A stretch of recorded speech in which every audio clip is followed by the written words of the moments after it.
paz do Senhor Jesus, amado povo de Deus, tudo bem com vocês? Espero muito que sim, eu estou muito bem, graças a Deus. E desejo que nosso dia seja abençoado por essa palavra maravilhosa que nós vamos estudar nesse vídeo. Então, sem delongas, vamos abrir logo a palavra do Senhor em Lucas 7, vamos ver o versículo de número 11, 12 e 13, que diz assim a palavra do nosso santo e eterno Deus. O filho da viúva de Naim. Essa história é muito conhecida no meio do povo de Deus, que já conhece, né? Essa leitura sempre é lida nas igrejas e é pregada essas mensagens, então a gente já tem o costume de conhecer essa palavra. Mas você que nunca ouviu falar sobre a viúva de Naim, você vai escutar e aprender um pouco hoje sobre ela aqui. E aconteceu pouco depois, e ele a cidade chamada Naim, e com ele iam muitos dos seus discípulos e uma grande multidão. E quando chegou perto da porta da cidade, eis que levavam um defunto, filho único de sua mãe, que era viúva, e com ela ia uma grande multidão da cidade. E vendo-a, o Senhor moveu-se de íntima compaixão por ela e disse-lhes: não chore. Gente, que texto que me arrepiou aqui agora só de ler. Aleluia, glória a Deus, Senhor, porque é um texto muito forte, né? Onde vem narrar uma história de uma pobre viúva que perdeu o seu marido e agora está indo enterrar o seu único filho. O texto nos deixa bem claro que é um filho único. Então, para ela não restava mais nada. Aleluia, glória a Deus. Ela não tinha mais ninguém como família, porque tinha perdido o seu marido e agora o seu filho. Então, não é fácil enfrentar uma situação como essa. É triste, é doloroso demais, né? E essa mulher estava ali sofrendo muito. Creio eu que estava chorando muito, muito, muito, a ponto do Senhor falar: não chores. Mas como não chorar indo enterrar o seu único filho? Se já enterrou também o seu marido. Impossível não chorar. Quando lemos o texto, diz que Jesus, né, foi para Naim. Mas ele vinha da onde? Ele vinha de Cafarnaum, aonde ele tinha curado o servo do centurião. Jesus, irmãos, ele não andava para lugar nenhum sem propósitos. Ele veio para Naim com propósito. Eu já quero te dizer que a tua ida nos lugares por onde você passar não seja apenas a passeio, não seja apenas uma ida qualquer, mas que seja com propósitos. Porque Jesus, aonde ele ia, ele tinha algo para realizar. E deixa eu falar uma coisa interessante para vocês. Saindo de Cafarnaum para ir até Naim, lendo aqui alguns estudos, eu entendi que a distância era muito grande, andando a pé, como Jesus ia com seus discípulos e a grande multidão. Ele teve que percorrer mais ou menos 2 dias de caminhada a pé com os seus discípulos e a multidão.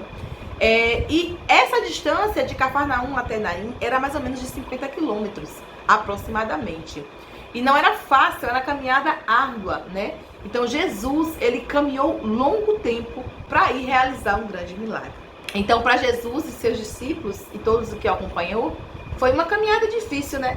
Mas valeria a pena pelo que estava por vir, porque ele traria uma grande alegria na vida daquela mulher que estava ali em grande tristeza. Não é diferente para mim e para você. O Senhor Jesus, ele não veio a este mundo morrer em vão. Ele veio porque nós precisávamos dele. Ele queria tirar nossa tristeza e transformar em alegria. Porque a tristeza que nós tínhamos antes de Jesus vir é que estávamos condenados com o mundo por causa dos nossos pecados. Mas quando Jesus desceu à terra, ele trouxe a esperança de uma vida eterna, de uma salvação que nós não teríamos direito. Mas quando ele entregou a sua vida, nós podemos sorrir de novo e dizer que poderíamos sim desfrutar de uma eternidade que estaria por vir futuramente. Então aqui, essa mulher estava sem esperança, né? O filho dela já tinha morrido, não tinha o que fazer para ela. Mas quando a gente tem fé, quando a gente crê, o Senhor chega no momento certo. E Jesus chegou no momento exato, onde estavam indo levar esse menino, esse jovem, que os estudiosos dizem que aproximadamente tinha uns 20 anos. E esse jovem estava indo ali ser enterrado, não tinha mais vida. Mas Jesus, ele é a vida. Ele é o caminho, a verdade e a vida, né? Ele traz esperança quando tudo parece que é o fim, irmãos. Creia nisso. A Bíblia, ela não nos revela, irmãos, o nome dessa viúva. Apenas apresenta ela como a viúva de Naim, né? Dessa cidade chamada Naim. Mas não importa, ele te conhece, ele sabe quem você é. Não precisa seu nome ser falado por aí, mas o Senhor sabe quem você é. No meio de um mundo inteiro de pessoas, o Senhor sabe quem é você, o Senhor sabe o teu nome. Ele conhece cada fio de cabelo da tua cabeça e Ele sabe o que você está precisando. Ele sabe a dor que você está sentindo ou o fardo pesado que você está carregando. E Ele vai chegar na tua história, glória a Deus, para te dar vitória, para trazer alegria onde só tem dor, para trazer felicidade e paz onde só tem transtorno e tristeza. Creia, irmãos. Se você está passando por um grande momento de dor, de sofrimento, o Senhor vai trazer a alegria de volta ao teu coração. Sabe o que me chamou a atenção nesse texto? É que diz que ia com essa mulher uma grande multidão, mas também fala que Jesus ia com os seus discípulos e também uma grande multidão. Então, o que tem em comum é as duas multidões. Mas o que é que tem de diferente nessas duas multidões? Uma que estava com Jesus estava feliz, estava alegre, tinha vida, porque o Senhor operava milagres, sinais e maravilhas. E essa multidão acompanhava ele por ver tantas bênçãos acontecer, tantos milagres ser feitos. Então, eles acompanhavam, se alegravam com Jesus, com seus discípulos. Mas no meio da multidão dessa viúva havia tristeza e muita dor, muito choro. Então, a diferença é a vida, a alegria e aqui a morte e a tristeza. Mas ia chegar o encontro dessas duas multidões, do encontro dela com a vida que é Jesus, e ia ser mudada a história daquela viúva. Porque naquele tempo, perder o filho, já tinha perdido o marido, era como se fosse um sinal de castigo de Deus para aquele povo. Eles acreditavam que ela estava sendo punida por alguma coisa. Mas o Senhor Jesus chegou para mostrar que não era isso que estava acontecendo com ela. Mas isso foi para que o nome deles fosse glorificado na terra, né? Então Jesus chega e ele muda a trajetória daquela mulher. Aquela mulher ficaria desamparada porque antigamente os maridos e os filhos eram os provedores do lar. O marido provia, quando o marido morria, o filho que ia tomar conta de prover a casa, o alimento para sua mãe. Porém, morrendo o marido e agora o filho, ela ficou totalmente desamparada. Quem ia suprir? Quem ia trabalhar? Quem ia sustentar aquela viúva? Então ela era considerada desamparada. Mas Deus não desampara ninguém, irmãos. Jesus nunca desampara aqueles que nele crê. Ele vai sempre te acolher, cuidar de você, prover aquilo que você precisa, se você nele crê. E para aquela viúva não foi diferente. O Senhor chegou e disse, não chores. Mas será que é possível estar enterrando o seu filho, estar indo levar seu filho para ser enterrado e não chorar? Será que é possível? Mas quando o Senhor Jesus falou isso, ele tinha poder e autoridade para falar isso. Era como se ele estivesse decretando, não chore, porque eu vou te dar alegria. Eu vou enxugar as tuas lágrimas.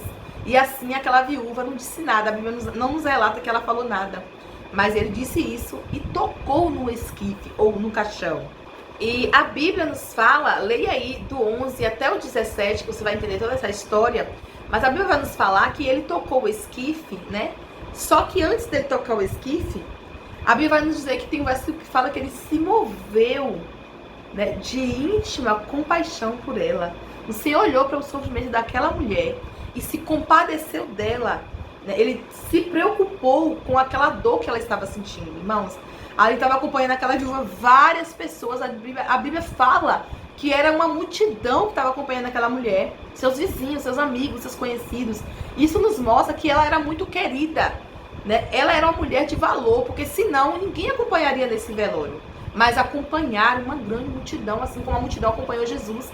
Então, o que tem de comum é que as pessoas amavam aquela viúva.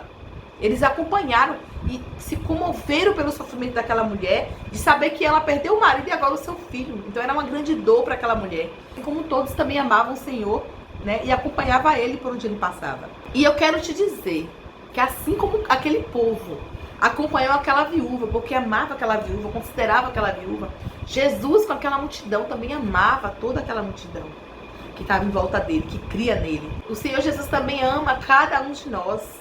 Ele se comove com o nosso sofrimento, com a nossa dor. O Senhor Jesus, irmãos, ele vê a nossa dor, ele vê o nosso sofrimento, a nossa angústia. Tudo que nós passamos, o Senhor está vendo. Mas precisa que a gente abra o coração para que ele venha trabalhar por nós, né? Que ele venha ter misericórdia da nossa situação. Mas o Senhor Jesus, ele também te vê. No meio de uma grande multidão, o Senhor te viu. Ele te viu e ele quer transformar a tua vida e a tua história.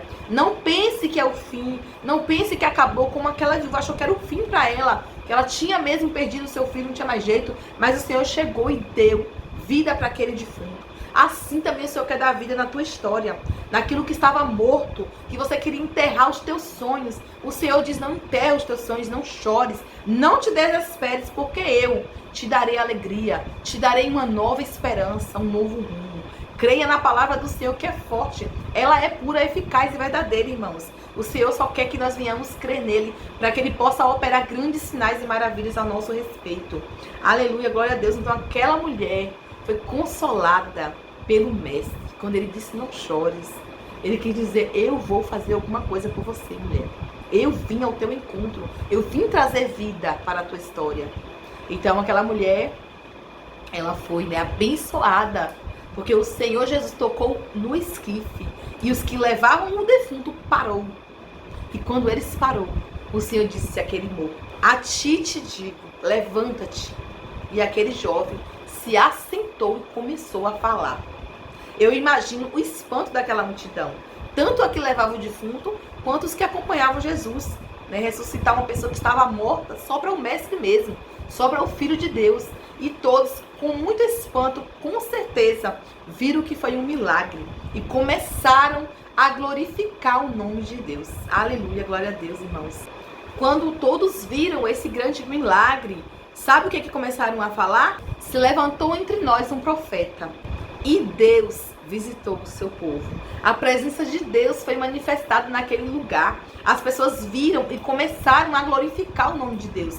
Então, irmãos, eu quero dizer para você, quando você estiver passando por uma situação difícil na sua vida, seja de perda, seja de dor, seja de tribulação, seja de provações que se levantam na sua vida, creia que isso não é para a tua destruição, para a tua morte, mas é para o nome de Deus ser glorificado na tua vida.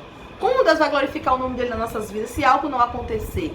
Para que ele chegue e traga alegria, traga vitória para as nossas vidas. Então aquela situação daquela viúva parecia que terminaria em tragédia mesmo. Ia continuar ali o enterro, ia velar aquele corpo e ela ia voltar para casa sem esperança, sem alegria. Mas não, o Senhor chegou primeiro. E o Senhor, ele pode contra a morte. Só ele pode. E ele deu vida para aquele jovem. E aquela mãe pôde carregar o seu filho para casa, alegre, feliz e glorificando a Deus. Então creia que na minha e na tua vida também o Senhor há de dar vitória, o Senhor há de trazer alegria onde tem sofrimento. Ele vai enxugar as tuas lágrimas, porque o Senhor é bom e a sua misericórdia dura para sempre. Amém? Que você tome posse dessa palavra. O Senhor te vê e ele te diz: não chores, porque ele tem muitas coisas boas para realizar na minha e na tua vida, em nome de Jesus. Vamos orar. Deus amado e querido, Deus santo, justo e fiel, a ti toda a honra, Senhor, toda a glória, louvor e exaltação. Tu és digno, meu Senhor, da glória de ser adorado, exaltado e engrandecido na terra, como tu já é no céu. Ó Deus, toma nas tuas mãos as nossas vidas, meu Senhor. Joga por terra a nossa incredulidade, Senhor. Que venhamos crer que o Senhor pode operar milagres, ó Deus, inimagináveis, Senhor. As nossas vidas estão nas tuas mãos. O Senhor tem o controle de tudo aquilo que acontece na nossa vida, Senhor. Que nós não venhamos deixar o desespero tomar conta de nós, mas que nós venhamos nos momentos de dificuldade continuar acreditando que o Senhor pode trazer uma grande vitória nas nossas vidas, Senhor. Que nós podemos vencer qualquer adversidade que viemos enfrentar se o Senhor estiver conosco. Ó Deus, abençoa nossas vidas, nossa casa, nossa família. Joga por terra todos os planos do adversário para nos destruir, para nos trazer, ó Deus, tristezas e dor. Mas que nós viemos buscar em Ti salvação, que viemos buscar no Senhor, vencer as batalhas da vida, Senhor. Usa de bondade e de misericórdia para com cada um de nós. Eu te peço pela vida daqueles que estão aqui, ouvindo essa palavra, manifesta a tua glória e o teu poder, ó Deus, e também que essa palavra sirva de edificação para a vida dos que estão aqui assistindo esse vídeo, Senhor. Abençoa a vida deles, Senhor, responde as orações deles, as petições deles, visita cada uma, Senhor, e responde no tempo determinado pelo Senhor. Fica conosco em nome do Pai, do Filho e do Espírito Santo de Deus. Amém. A paz do Senhor, meus irmãos, e até um próximo vídeo.